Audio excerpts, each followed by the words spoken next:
সীমান্ত থেকে ভারতীয় কৃষককে অপহরণ প্রায় 15 দিন পার হয়ে গেলেও ফেরানো গেল না তাকে। জানা যায়, ভারত বাংলাদেশ সীমান্তে জমিতে কাজের সময় বাংলাদেশি দুষ্কৃতীরা অপহরণ করে কৃষক উকিল বর্মনকে। তিনি কোচবিহারের শীতলকুচি পণ্ডিতপাড়া গ্রামের বাসিন্দা। এ নিয়ে বারবার বিএসএফের সঙ্গে বাংলাদেশ বর্ডার গার্ডের বৈঠক হলেও মেলেনি সুরাহা। পেরিয়ে গিয়েছে প্রায় 2 সপ্তাহ। এই অবস্থায় চিন্তায় ভাঁজ কৃষকের পরিবারের কপালে। 2 দিন পরে বলে লোক আনি দিবে ব্যবস্থা করতেছে, ওরাও দৌড়ে করতেছে। আমি বললাম, বাবা আমার স্বামীকে আমি ফিরি চাই।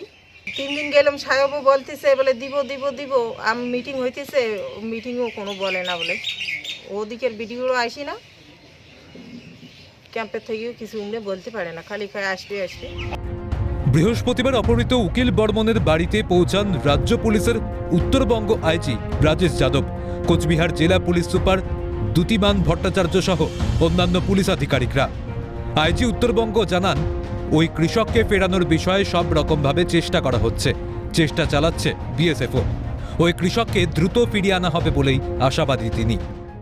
বর্ডার গার্ড বাংলাদেশ সঙ্গে অনেক মিটিং করেছে, ফ্ল্যাগ মিটিং করেছে, ওটা প্রক্রিয়া চলছে। এছাড়া আমরা স্টেট গভর্নমেন্ট পক্ষ থেকে আমরা বিভিন্ন স্তরে কথা বলছি। আশা করছি আমরা খুব শীঘ্রই আমরা উকিল বর্মনকে আমাদের মধ্যে ফিরে পাবো। বিএসএফও চেষ্টা চলাই যাচ্ছে। ওরা এখন অলরেডি অনেক ফ্ল্যাগ মিটিংগুলো করা হয়েছে, কিন্তু একটা অন্যদিকে আছে, ওটা অলরেডি কোর্টে এখন ম্যাটার চলে গেছে।